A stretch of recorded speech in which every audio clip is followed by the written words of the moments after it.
उन्हाळा लागला आहे आणि उन्हाळ्यामध्ये आपल्या शरीराची त्याचबरोबर पर्यावरणाची कशी काळजी घ्यायची, चेहऱ्याची कशी काळजी घ्यायची, जे काही आपल्याकडं घरामध्ये जे फर्निचर आहे त्यांची कशी निगा राखायची, कसं मेंटेन ठेवायच्या काही गोष्टी ही आपण पाहणार आहोत. तर व्हिडिओ नक्की शेवटपर्यंत पहा. कोणत्या कोणत्या गोष्टी आहेत ज्या की मेंटेन आपल्या उन्हाळ्यामध्ये ठेवावे लागतात तेच आपण पाहणार आहोत. तर व्हिडिओ नक्की शेवटपर्यंत पहा. श्री स्वामी समर्थ मैत्रिणींनो, कशा आहात सगळेजणी मजेत ना? तर तुम्हाला कळलंच असेल आपण व्हिडिओमध्ये काय पाहणार आहोत. तर चला आता व्हिडिओला सुरुवात करूयात. पहिलं म्हणजे जो आपल्या घरामध्ये असतो फॅन, तो जो उन्हाळ्यामध्ये जास्त चालतो. तर सगळ्यात अगोदर आपल्याला फॅन क्लीन करून घ्यायचे आहेत. फॅनवर बरीचशी धूळ बसलेली असते. तुम्हाला इथे माझ्या फॅनवर दिसणार नाही कारण की मी आठवड्याला फॅन क्लीन करते, पण आत्तासुद्धा मी क्लीन करत आहे कारण की उन्हाळा लागला आहे. त्यामुळे फॅन पुसला की छान अशी हवा लागते, नाही तर थर चढलेले असतात कधी कधी फॅनवर, त्याच्यामुळे हवा कमी होते. आणि त्याचबरोबर हे जे आपलं एसीचं फिल्टर असतं ते देखील आपल्याला क्लीन करावं लागतं. हे पाण्याने धुवू नका, हलक्या ब्रशने त्याची घाण काढा, खूप घाण असते. आणि प्रत्येक बेडरूममधला मी इथे फॅन क्लीन करून घेत आहे. एसीचं फिल्टर काढणं, स्वच्छ करणं ते मिस्टरांकडे त्यांचं ते काम असतं. माझं फॅन वगैरे क्लीन करणं हे काम असतं, तर मी ते करत आहे. आता आपण दुसरी टिप बघूयात. तर पहा, सब्जा घेतला आहे मी इथे कागद, फक्त 10 रुपये सब्जा. जसं की मागच्या वर्षीचा मी आणला होता 50 रुपयाचा, तो मला बरेचसे दिवस गेला, उन्हाळाभर गेला तो मला पूर्णपणे. आणि आता मी फक्त 10 रुपयाचा आणला आहे. तोही जाईल, नंतर संपला की मी अजून घेईल. तर सब्जाचे फायदे खूप सारे आहेत. सब्जा हा आपल्या शरीरातील थंडावा वाढून आणि उष्णता कमी करते आणि थंडावा जास्त आपल्या शरीराला देते सब्जा, त्यामुळे सब्जा घ्यायचा असतो. ज्यांना वारंवार युरिन इन्फेक्शन होते अशा लोकांनी सब्जाचे बी सकाळ संध्याकाळ घेतल्यास चांगला आराम पडतो. मागच्या वर्षी देखील मी उन्हाळ्यामध्ये घेतला होता, त्यामुळे उन्हाळ्याचा त्रास काही जाणवला नाही. सब्जाचे अजून देखील फायदे आहेत. पोषक तत्वांनी भरलेला सब्जा शरीरासाठी नाही तर मेंदूसाठी सुद्धा खूप फायदेशीर आहे. सब्जामध्ये खूप कमी कॅलरीज असतात, त्याचसोबत यात फायबर असतात. सब्जामध्ये 4 ग्राम प्रोटीन आणि 5 ग्राम ओमेगा 3 कॅल्शियम मॅग्नेशियम असतं.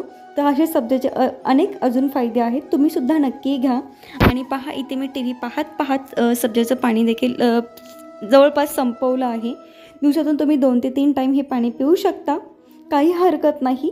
जसं मी तुम्हाला म्हटलं, मी मागच्या वर्षीपासून घेते आणि खरंच थंडावा जाणवतो.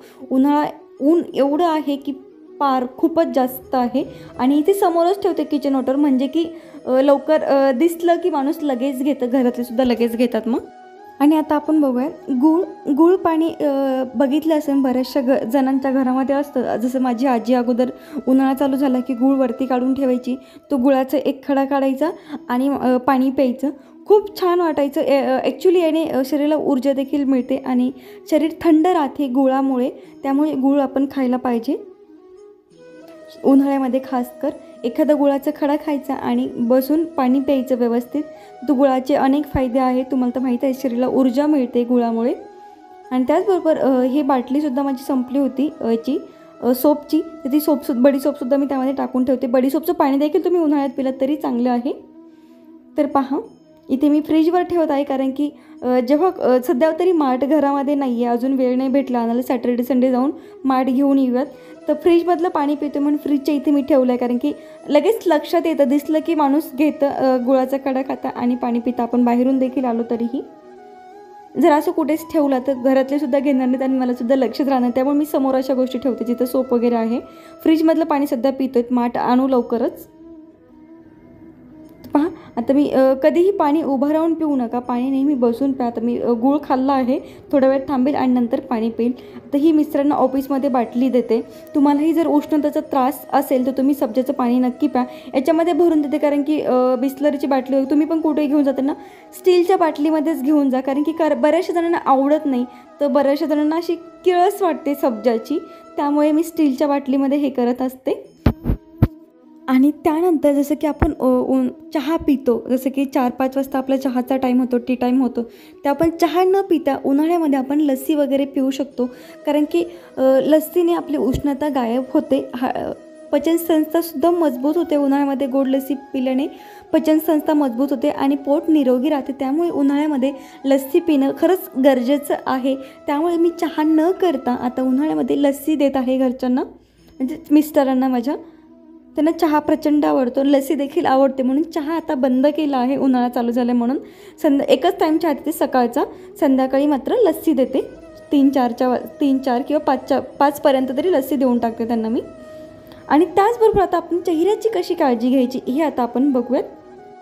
तर इथे मी सनक्रीम वापरत आहे. सनक्रीमचे खूप सारे फायदे आहेत. सनबर्नपासून संरक्षण करते. उन्हाळ्यात आपली त्वचा खराब होण्यामागे हे खूप मोठे कारण असते. उन्हाचं जे टॅनिंग वगैरे होतं, सनक्रीम लावलं टॅनिंग वगैरे होत नाही.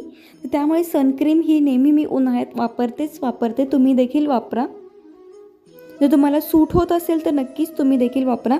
अकाली ऊर्ध्वत्वापासून संरक्षण देखील सनक्रीम ही करत असते.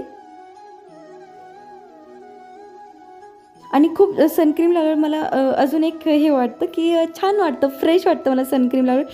टॅनिंगपासून तर मी दूर राहतेच, पण फ्रेश देखील मला वाटतं सनक्रीम लावल्यानंतर. त्यानंतर आपण स्वतःची जशी आपण काळजी घेतो तशीच आपण आपल्या जसं की चिमण्या, कबूतरं जे काही आपल्या इथे येत असतील त्यांची देखील आपण काळजी घेत असाल. तुम्ही बघत असाल मी काय करत आहे. तर 2 दिवस झालं मी त्यांचा डब्बा घासला नव्हता. इथं चिमण्या येतात किंवा कधीतरी कबूतर वगैरे येतात, त्यांच्यासाठी मी हे डब्बा घासून वगैरे पाणी ठेवत आहे. 2-3 दिवसाला डब्बा घासून ठेवते. जेव्हा गावावरून आल्यापासून मी त्यांना आता पाणी ठेवायला चालू केलं आहे. उन्हाळ्यात नेहमीच ठेवत असते. तर डब्बा घासून वगैरे स्वच्छ करून त्यांना मी पाणी ठेवेल. कारण की ते कधी काय करतात, पाणी पितात आणि त्याच्यावर घाण वगैरे करतात. त्यामुळे डब्बा घासणं हे गरजेचं असतं. त्यामुळे घासायला लागले आता. आणि आमच्या दोन्ही पण बेडरूमच्या खिडकीचे ते येतात, तर मी एका खिडकीमध्ये ठेवून देते, ज्या खिडकीमध्ये जास्त वेळ येतात तिथे. इथे मी आता ते ठेवून देते. थोडेसे तांदूळ घेतले आहेत आणि थोडंसं हे ठेवलं आहे, पाणी ठेवलं आहे.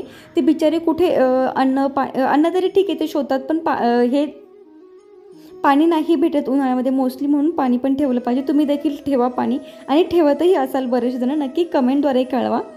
आणि बघा, झाडाला पाणी आपण उन्हाळ्यामध्ये 2 टाईम दिलं पाहिजे. तर इथे मी झाडाला पाणी देखील देते. अंघोळच त्यांना घालते, 1 टाईम पूर्ण अंघोळ घालते आणि जर संध्याकाळच्या वेळेस त्यांना फक्त थोडं पाणी टाकते. अंघोळ घातली ना, जी की झाडांवरती, एक तर उन्हाळा आहे त्यामुळे जास्त धूळ येते, झाडांवरती बसते, घरच आपल्या एवढे येते, झाडांवरती जास्त बसते. त्यामुळे 1 टाईम अंघोळ घालायची, सकाळच्या वेळेस अंघोळ घालते आणि संध्याकाळच्या वेळेस फक्त थोडंसं मी पाणी टाकते, जेणेकरून झाडं सुकणार नाहीत. तर तुम्ही अजून कोणची काळजी घेता उन्हाळ्यामध्ये मला नक्की कमेंटद्वारे कळवा मैत्रिणींनो. तर पहा, इथे छान असे टवटवीत झाडे माझे दिसत आहेत, कारण की त्यांना मी 2 टाईम पाणी टाकते. तर मैत्रिणींनो, आजचा व्हिडिओ तुम्हाला आवडला का मला नक्की कमेंटद्वारे कळवा. व्हिडिओ आवडल्यास प्लीज आपल्या व्हिडिओला लाईक करा आणि चॅनलला सबस्क्राईब करायला विसरू नका. चला पुन्हा एकदा भेटूयात नवीन व्हिडिओसोबत, नवीन माहितीसोबत. सध्यासाठी बाय बाय.